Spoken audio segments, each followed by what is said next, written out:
All right. Welcome to episode 10 of Write-In Tom McMasters for Mayor. It's actually episode 10A of Write-In Tom McMasters for Mayor. All of episode 10 will have all of these subjects in it, but for 10A, we're only going to talk about the Attract Business First portion and why that's important.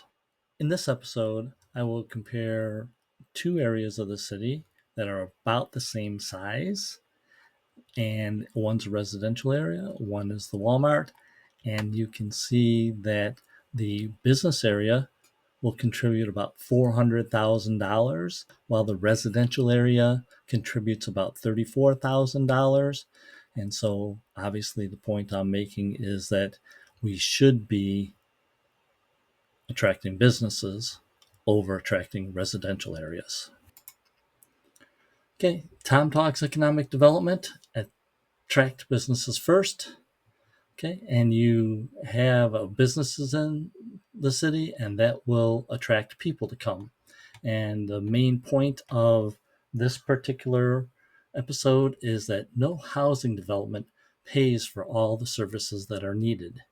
And let me just play this little clip. Nobody up here has the information that they need to know to make that decision at this time. Nobody has that information. And if they tell you they do, they don't. Scott, have you provided? I'll just ask the council members. Has anybody up here received any information on due diligence about what this property or this annexation would mean to the city of Heber Heights? So, why did I play that right there? Well, because the mayor promised for almost 2 years that the city was going to do due diligence to show you that they could provide the services for the annexed property.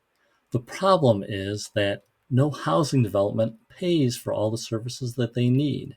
So if they were to do the due diligence the way it was supposed to be done, then they would be showing that the city's actually losing money for when they add more developments, which doesn't help the annexation case. So let me go ahead and show you what I mean by that. So if you look over here, I've got two pictures, and you can see that I've made them so that they're about the same scale. One of them here is Walmart. The other one here is a residential area. It just happens to be the street that I live on. And you can see that there's about 14 houses on Silmar, about 14 houses on Winetta. So we're going to talk about that. And then we're going to compare uh, both the property tax and the income tax derived from both of these properties. All right, and I've done some calculations over on the side here, and I'm saying if there's 28 houses over here, if they have an average of 6,000 a year in property taxes, that's a total of $168,000 in property tax.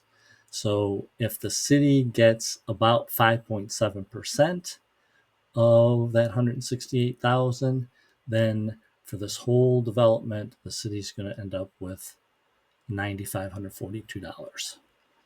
All right, and let me go to the next slide, and I'll just play this right here where I kind of show you where that comes from. So here's the auditor's website. It shows my property tax for my house, and you can see if you go and look up your address over here. The important part that we're looking at here is 307 of the total dollars goes to Huber Heights City. You can see most of that comes from police and fire levies out there. There is some inside millage in there as well, and we'll talk about that later in some of the other episodes. But you'll see of that 5,400 is the total that I pay a year in 2024. 307. If you calculate that out, that's about 5.7% of my property tax goes to the city of Huber Heights. Okay, so that's basically how I ended up getting this $10,000 from this residential area of property tax goes to the city. So now we'll go on a little bit further and we'll talk about Walmart. So Walmart paid a $226,000 total because of the property tax levies on there. And if they had done just the 5.7%, that would have been about $12,000, $13,000. So this number over here would be $10,000 versus $13,000. Still more for the business, but it's not quite what it is. How did I get this 65,000?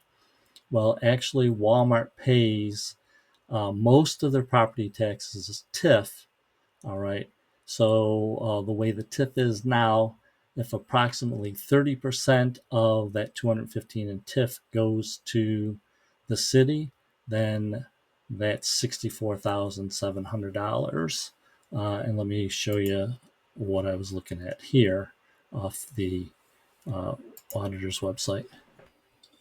Okay, now we're back at the auditor's website. Ignore this calculations for a second when we talk about here. We're at Walmart again. Okay, so if you look at this, you will see that they made uh, payments in here, and you add the 113 and the 113, and you'll see $226,000. But you'll see that of that $226,000, $215,000 was made in TIF payments. Okay, so let's go into the levy distribution here, and you'll see that when you do the levy distribution, they have 10,000. That's the 10,000 that they're paying in real property taxes, and you have the other $215,000. Okay, so how does that 215 get distributed? Well, it kind of gets distributed like this as well. So you just have to know that the way the TIF is set up right now, all the Walmart money that would normally go to the schools would go to the schools. So 58% would go to the school, 4.2, 4.7. So, I figure about 70% of the 215,000 goes to the schools, which means that the rest of this money will go to the city. All right, so that's how I ended up uh, guessing it 70% or 30% of that 215 would go to the city. Okay, so we see here that in summary, a business like Walmart pays about $65,000 in property taxes that go to the city, while a residential area like where I live would pay equal size pays about $10,000. But of course, that's not where the real money is made in the city. The real money is made in income tax. All right. So I'm going to go ahead and show you that a Walmart over here is going to make $340,000 plus, whereas my residential area, they'll probably contribute about 24,000. So let me show you what I'm thinking here. All right. So in the residential area, there were 28 houses. These are the 14 that are on my street. Uh, and you can see that if they work in another city, they pay to that city. If they're retired, they don't pay anything at all. If they're on base, like I'm on base, some of them, or most people, will pay the city income tax, but they are actually moving more and more out of the Riverside area so that they can have more people that technically work on base that could pay to that other city. Retired people, obviously. If it's vacant, there's no income tax from it.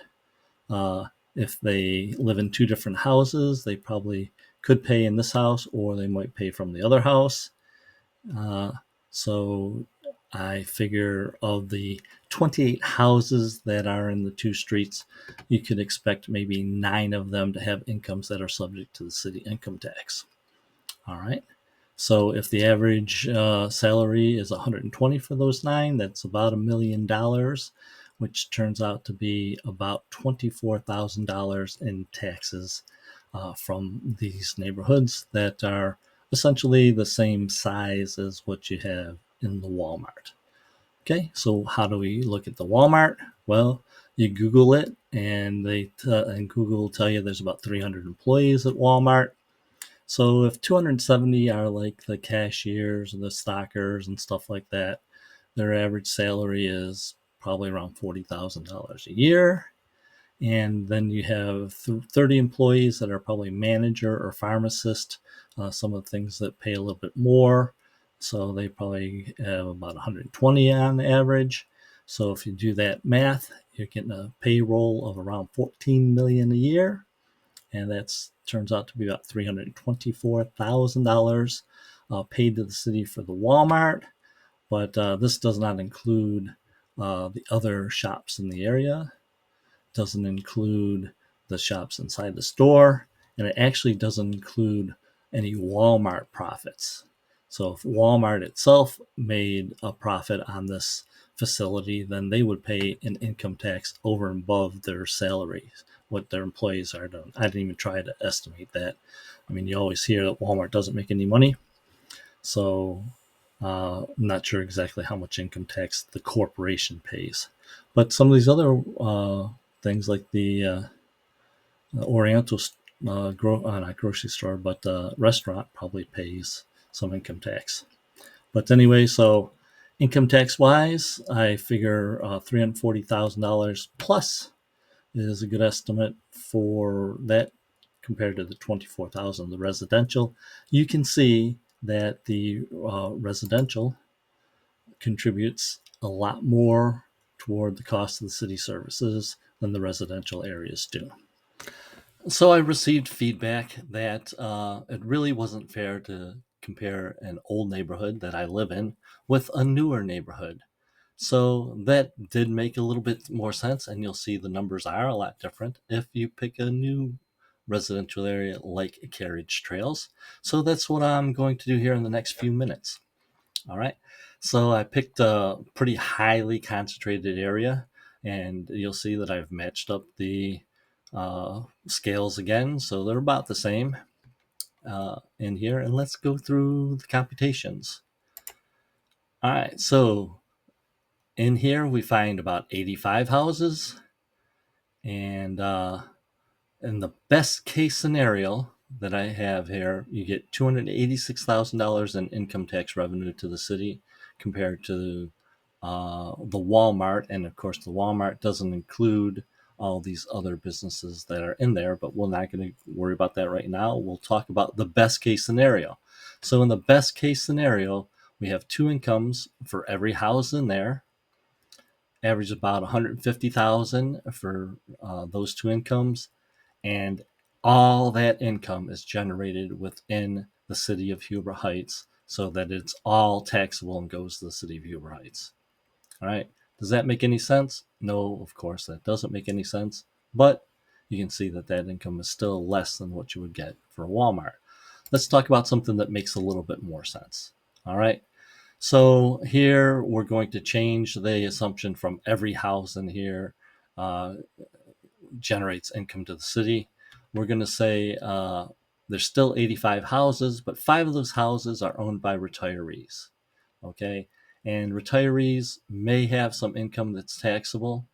Uh, and like I said, I'm trying to get the uh, best case scenario still even there. So we're going to say that those 5 retiree houses make $30,000 in taxable income to the city. All right. So then you might have 10 houses where one of the incomes come from an active duty military member. And we're going to say that 5 of those families work in Huber Heights, 5 of the other spouses work in Huber Heights, but 5 of them work in a different community that's where the taxes go to that community. All right. And then of the remainder 70 houses, we're going to say that they still have $150,000 in income, but how much of that really will go to the city? Well, I'm guessing like 70% of the people there will work in a different community, and that will be taxed, and that money, taxable money, will go to the other community, leaving 30% of that income uh, to go to be taxed at Huber Heights. So you add the $3.1 million for those 70 houses, 300,000 for the 10 houses, and 150 for the 5 houses, and you multiply that by the city income tax rate of 2.25%, and then you get a total income tax to the city of $77,000 for this community, as compared to $340,000 for the Walmart. So let's compare now the property tax contribution. Okay, so Carriage Trails is a TIF district, so you're going to end up getting a lot more property tax contributions for that. And if you actually do simple computations, it could be as much as $165,000 compared to the Walmart, which was we computed at 65,000. How do we get that? Well, I picked basically the biggest house that was here on Blue Flag, and here I see that it's about $6,500 there. 70% of the money goes to the school, which means about 30% would go to the municipality. So you could get as much as 30% of this $552,000 total that the residents are paying, which would net the city $165,000. So okay, that looks pretty good, but let's actually look at it even closer. So in Carriage Trails, before I was mayor, a lot of times there was a supplement given for every lot in here. That supplement was $18,000 or $21,000. So if you take that $21,000 per lot and you finance it over 20 years, that's about $30,000 paid per lot. Divide that by the 20 years and you get $1,500 per lot per year that the city has to pay in order to pay for that supplement. Okay, so 85 lots times $1,500, that's $127,500 that has to come out of that TIF in order to pay for the supplement. So if you take the $165,000 that you get for the TIFs and you subtract that amount, then you actually end up with about $38,000 money that you can spend compared to the $65,000 that you would get from the Walmart. All right, so that's quite a bit different if you're actually supplementing these areas. All right, so now add the two together.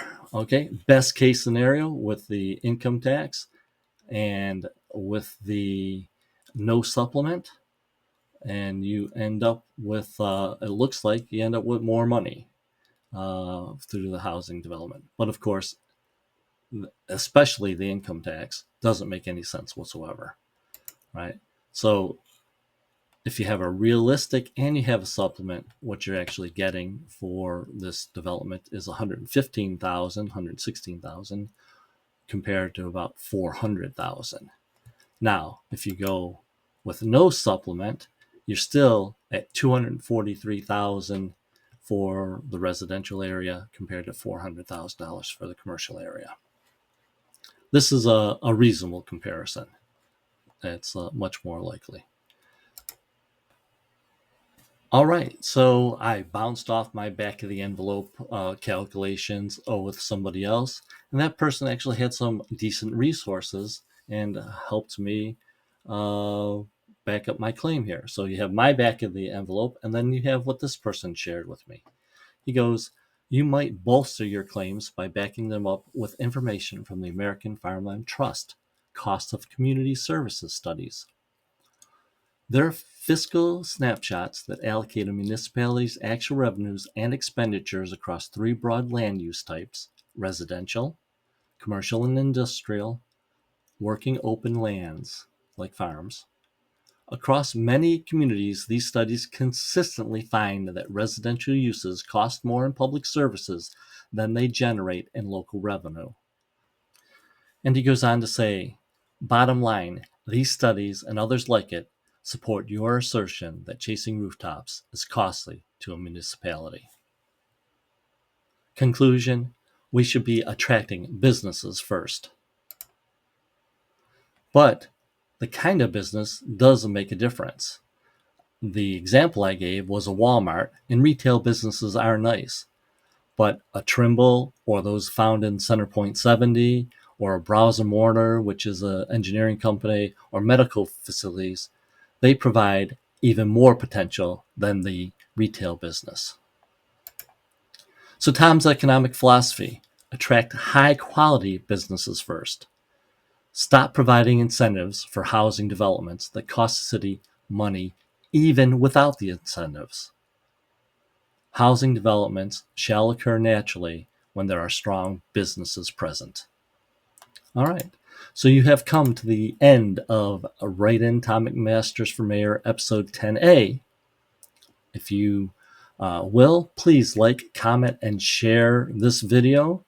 I don't take monetary campaign contributions. So if we're going to win this election, I need you to tell your neighbors and have them do the same. Okay, and keep an eye out for episodes 10B through 10E. They're coming soon.